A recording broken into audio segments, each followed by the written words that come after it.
Hey everybody, it's James from Wealthquest. Hey, today we're going to talk about the story that we tell ourselves about our finances and the problem that story creates.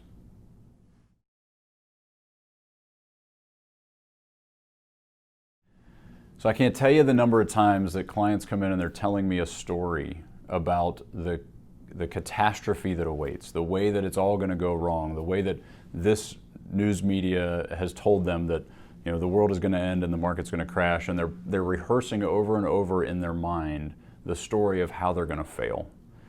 It doesn't just have to come from the media. A lot of times it just comes from the way that they rehearse their future all along. They've always been used to telling themselves things are going to go wrong. It's what's in many ways gotten them to a place where they've accumulated some wealth because they've always been scared.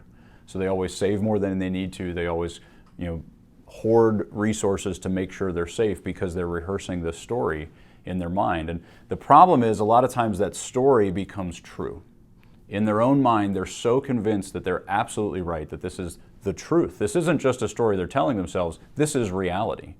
And so if we get together and they have plenty of money in their emergency fund, plenty of money in their retirement fund, they're doing fine, they're saving right on line with what we planned on, but they're telling themselves this story, no amount of me fighting against that story and telling them that's not true works.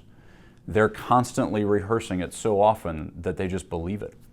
And so the challenge that we have is to actually face reality on a frequent basis to come against that story. It's not often enough for us to just have a conversation with our advisor once a year and check in and try to hear a different story once when we've been telling ourselves that terrible story, that story of failure, every day the rest of the year, right? It's really hard for that story that the advisor tells us to be as believable as the one we're rehearsing. And so what I always like to do is try to get people to a place where they're checking in with their finances on a frequent basis. The numbers don't lie. The numbers are truth. They are reality. This is what you've saved, and this is what we hoped you would have saved. This is what you're saving every month, and this is what we plan on you saving every month. And when we look at those numbers, they will tell you the truth. You're fine. You're not in trouble.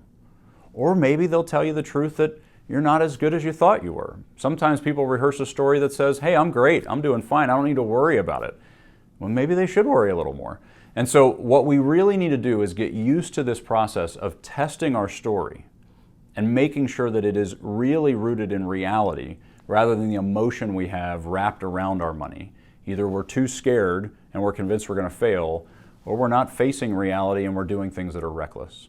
Either way, if we really get to a place where we look at the numbers in black and white, we can take some of those stories away and face the truth and make clear-headed decisions rather than emotional ones.